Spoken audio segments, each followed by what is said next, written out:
Hey everyone, it's Colin from Ireland's Technology Blog. This is our review of the OnePlus One. Um, so you might have seen there a little while ago we had our unboxing of this device, and we'll put the link up for that as well. But we're just going to take you through our full review now. This is the only one that we know of in the Republic of Ireland right now, although there may be more coming in with the recent invites that OnePlus were giving out. But right now, as far as we know, this is the only one. So our edition is the 64 gigabyte sandstone black, and as we showed you briefly in that unboxing, it's a beautiful finish on this device. It's quite unlike anything you'll have experienced before, unless you've got some sort of custom backplate on your own smartphone. The packaging is very premium with the 64 gigabyte edition. Apparently with the 16 gigabyte edition you don't actually get this premium box or anything like it. You just get a more basic one. So there's some details about this one. Samsung Black 64 gig global version, so none of these kind of scalper versions for us. So just taking you through the device in terms of its specs, it's got a Snapdragon 801 processor, Adreno 330 GPU, and of course that 64 gigabyte of memory with 3 gigabytes of RAM on board. So it's got lots of power there for running all the games and applications that you could ever need. The camera on board is a 13 megapixel lens, and on the front facing you've got a 5 megapixel lens.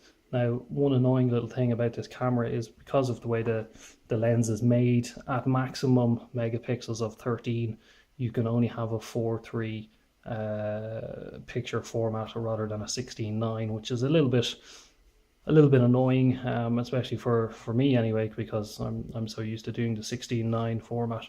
But if you drop the megapixels down to 9 megapixel, you can get a 16:9 format. So that's just one thing to keep in mind.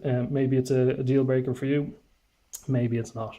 And then the battery on board is a 3100 milliamp battery, which is fairly sizable, and it keeps the 5.5-inch screen going for pretty much about a day and a half from our testing. So that's just an overview of the specs there.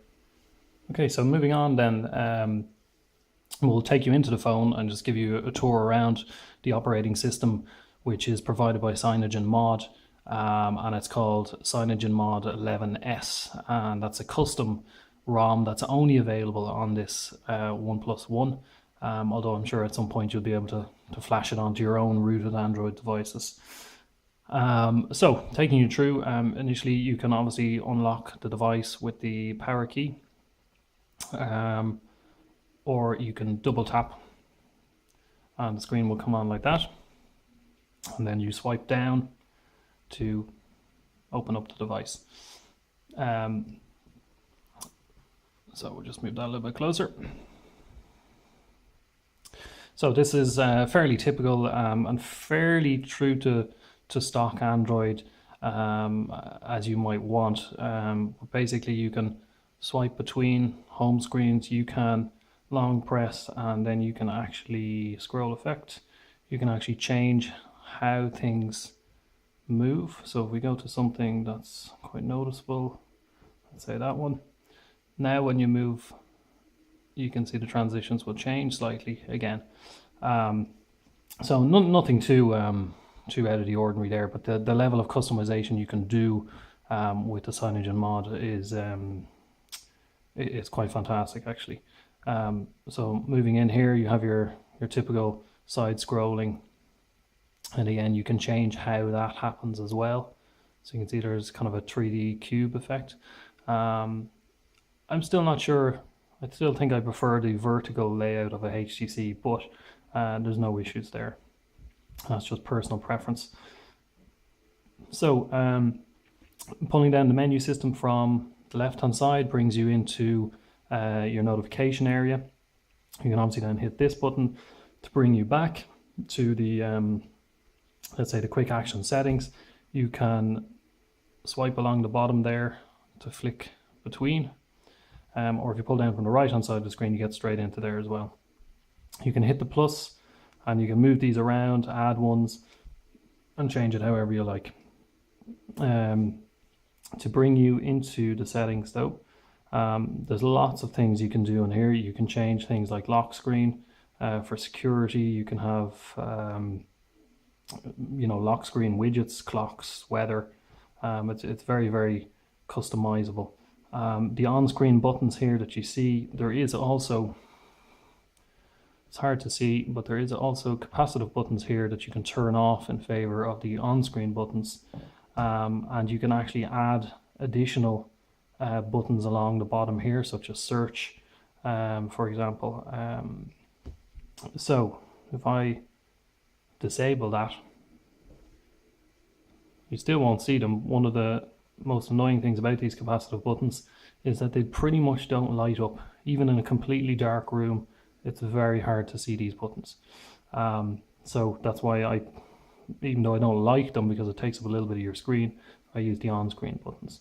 Again, maybe you do break it for some, may not be. It comes with lots of themes already installed, and you can come in here and have a little look at what they call the theme gallery. So at the moment we're on the Hexo. Some people prefer the more basic hollow version, which would change lots of things about it, and you can go down here and tick on what you actually want to appear on the phone. So this is more stock Android, let's say. There's also styles.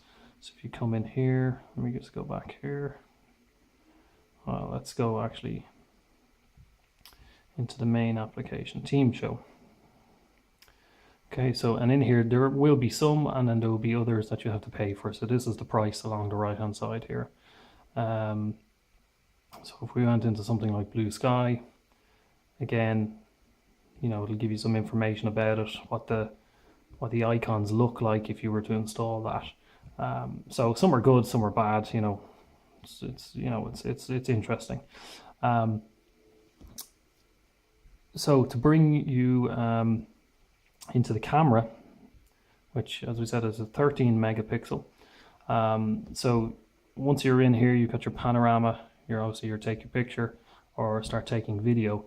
You can swipe down to go through different modes, even slow shutter, beauty mode. There's lots there. Or you can actually come in here into this one. If you tick the magic wand, you can tick on more. That will then be available as you're swiping down. So you can tick on or tick off as you want. You've got your button here to change the camera mount, or sorry, the front facing camera. You've got your flash settings, and then you have your actual settings. So in here you have, in the camera tab, lots of different options for your megapixels. Huge amount of options. Quality, burst mode, slow shutter speed for nighttime, doing kind of cool things like car light trails, that kind of stuff. And then you have some other settings here for focus, continuous, infinity, macro. For video, you can go right up to 4K and beyond, slightly beyond 4K there with that DCI one, and then go right down there as well, as you see. You've got high frame rate, slow motion, so you can do 120 frames a second slow motion video, which is really cool. We'll have some samples of that. And then you can do time lapse as well, which is also really cool. So that's a great feature to have. And then in general, you can change whether the power key takes a picture, the volume or zoom. The volume controls the zoom or not, or whether you want to change. If you're left-handed, you want the controls suitable for your left hand. So there's lots of settings there. Microphone there. Got another one on the bottom. So you're well sorted.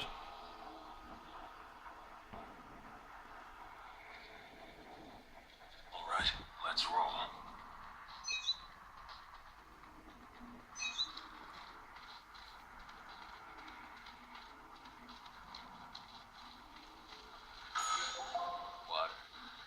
So this guy needs some water because he's been on a hard night out drinking.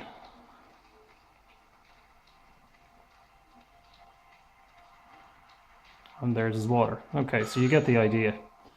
I'll just move back to him for a second. There's a heady. So overall, how do we find this? It's one of the best Android devices I've ever used, and it certainly has, I suppose, won me back to Android quite a bit, because I was quite a big Windows Phone fan, but I'm kind of very lured by Android with this device. It's not too big. Some people are complaining it's too big. It's only a 5.5-inch device. It's not that big. I would actually like to see it slightly bigger, because my previous phone that I was using was a HTC One Max, so it was, it's a little bit of a downscale to me. But it's a really nice device. Battery life was a little bit ropey at the start. Standby times are quite good on this. Yesterday, I tweeted a picture today only of about nearly 23 hours of battery life, and I still had about 13% left, so that's not bad at all. The more you use the phone, though, obviously, your time will vary. So that seems to have settled down a little bit. Just using the device has been pretty much flawless. I think 2 crashes is all I've had, and it wasn't even really a proper crash. The screen just became dark for a moment and then it came back on, so that was fine. But it's going to perform pretty flawlessly for everybody. One aspect of it that was a little bit of a con, let's say, for some reviewers, was that the call quality volume was a little bit low. Now I haven't found that, so I don't know if the last update that came on this fixed that or not. Perhaps somebody who has one can confirm this if they had this before that update. But the call quality for me is plenty loud. Calls are not being dropped or anything like that. I can hear them, they can hear me, so there's no problem there. The biggest issue for OnePlus on this phone really is the current business model of you have to get an invite to buy it. Now, that's all fine and well. I understand why they're doing it. They don't have the production, they don't have the money to mass produce these devices, so they can't let everyone just order a device, because it will just bankrupt them and put them out of business, because they won't be able to produce devices fast enough. So until they can build up that reserve of devices, they have to do this invite system. Maybe there's a better way. I don't know. I'm sure they've trialed many different options. But right now, if you can get an invite, someone who has one, then this is a fantastic phone for the money. I mean, $399 for a 64 gigabyte top of the line smartphone is a phenomenal deal. So if you can get an invite and you're looking for a new Android device, it'd be really hard to recommend another device over this, because really it's a fantastic device. And that leads me on to the next thing. Would you like to win this device from Ireland's Technology Blog? We may just, if we get enough interest, set up a competition, and you can win this, and we will deliver it to wherever you are, and you too could have this phone. So if we get enough interest in the comments here on the website and on the YouTube site, we may just set up that competition for you to win this OnePlus One. So this is the OnePlus One, and it's a fantastic phone, and if you have the means to get one, then absolutely get one.